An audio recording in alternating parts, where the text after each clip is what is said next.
What's up, it's Austin Rutherford. When getting into real estate or any business, I know it comes with a ton of questions, a whole lot of unknowns that you don't know. I appreciate each and every one of you that take your time to watch these videos and drop comments because it lets me know what else I need to dive deeper into. So I want to take this time in this video to go through some of those questions and answer them for you. And if I don't answer yours, drop a question below so I can answer it on the next video, and make sure you smash that like button for the YouTube algorithm. So the question here is by Crystal Shorter. Austin, what did you Google to get the website for LLC owner info?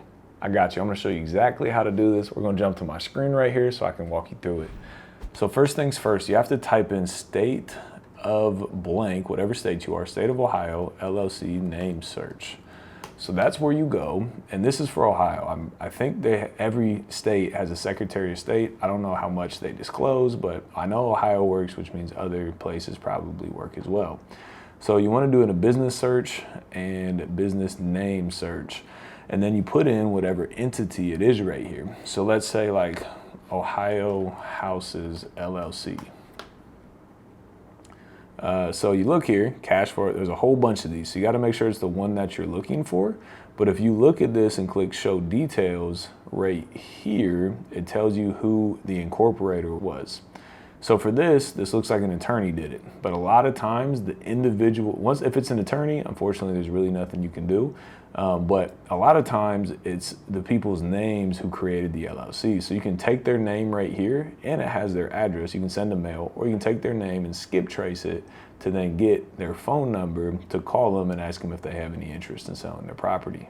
So this is a question from Haru the Great. What website do you use to skip trace? So the skip tracing website that I use is directskip.com. Directskip.com is the information that we use to get phone numbers to then call sellers. But if you go to their website directly, they're going to charge you more than if you were to go to my social media, click the link in the bio, and then click best skip tracing out and most affordable. It'll have you fill out information on this link right here, and then I will email you an affiliate link to them. Yes, I'll make a little bit of money on this, but it'll actually give you a cheaper price as well. If you use that link to skip trace, it'll be more affordable for you to go out there and get the phone numbers that you need.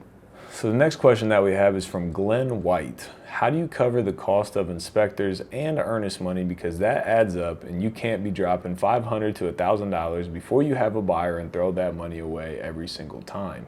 I agree with you. You definitely don't want to be throwing away $500 to $1,000 every single time. So the beautiful thing with earnest money deposits is you make a deposit to the seller when you go into contract to purchase the property. Sometimes it's as little as $100 and sometimes it's as high as a couple grand, depending what you can negotiate. It is 100% negotiable. And then what happens is if you abide by the terms of the agreement, you get that money back.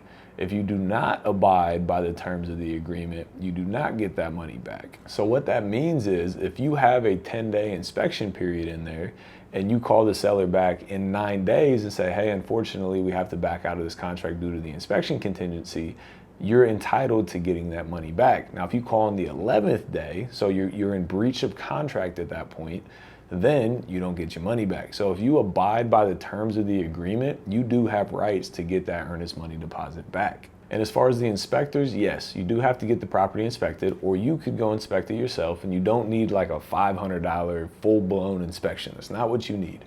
When you're wholesaling a property and selling it to investors, all they really need is pictures, because they already know that they're going to have to do work to the property. They don't care if the cabinet door doesn't work because they're replacing the cabinets anyways.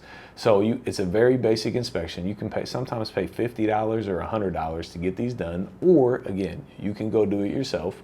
But walk through the property, take 150 pictures of every corner of the house, inside, outside, basement, everything.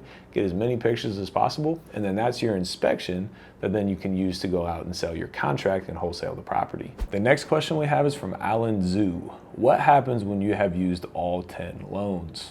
So what this question is referring to, when you're buying rental properties, you can only have 10 conventional Fannie Freddie mortgages on your name. So after you buy 10 properties, 1 to 4 family buildings, so you can have 10 single families or you can have 10 quads.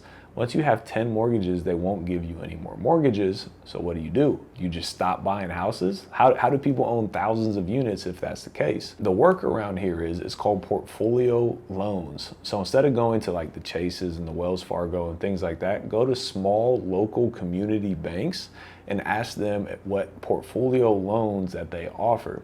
What this means is that they don't sell these loans to the government. Fannie and Freddie sell it to the government, which is why you can only have 10. Portfolio loans means that they manage these in-house, which doesn't matter to you. It doesn't change anything on your end. It's just the documentation side of things.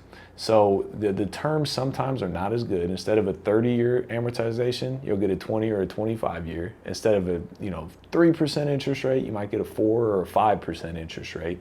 So the terms are sometimes a little bit higher, but at the end of the day, if it allows you to go out there and continue to leverage your money and buy more real estate, that cash flows, don't buy things that don't make sense, that cash flows, you can get as many portfolio loans as possible. There's no limit to the amount of portfolio loans that you can get. So use the Fannie Freddie to buy 10, and then after that, go to small local community banks and start getting some portfolio loans. The next question is from Kayla Gonzalez. Do you need a realtor? So there's two ways I'm gonna answer this. If you're looking to buy a house to live in and you don't know anything about real estate, yes, I would recommend getting a realtor that can help educate you on the process, that can help make sure that you get the best deal possible. Because when you go out there blind and you make an offer on something, it might not be the best deal and you may have just shot yourself in the foot. So realtors' fiduciary responsibility, which every realtor is tied to that, they have a fiduciary responsibility to their client, which is you. So their job is to get the best deal possible for you. Now on the investment side, you don't need a realtor to be a real estate investor.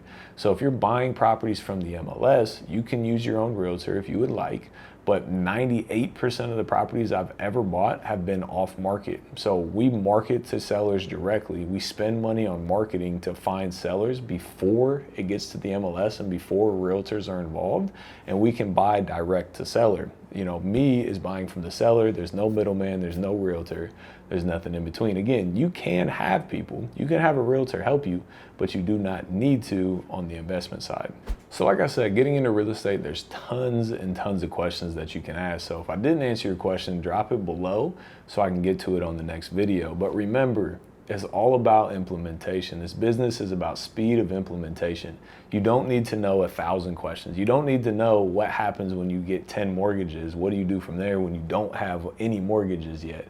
Go out there and do it, get 5, 10 mortgages, and then start asking yourself, okay, well, what do I do next? You don't need to know everything. Make a commitment to start and implement ASAP right now, today, and then figure the rest out as you continue through. So if this added value, if you could smash that like button for the YouTube algorithm, it'd be greatly, greatly appreciated. Like I said, drop a comment below and hit that subscribe and notification bell so you can get all this content going forward. As always, appreciate you being here. We'll see you on the next one.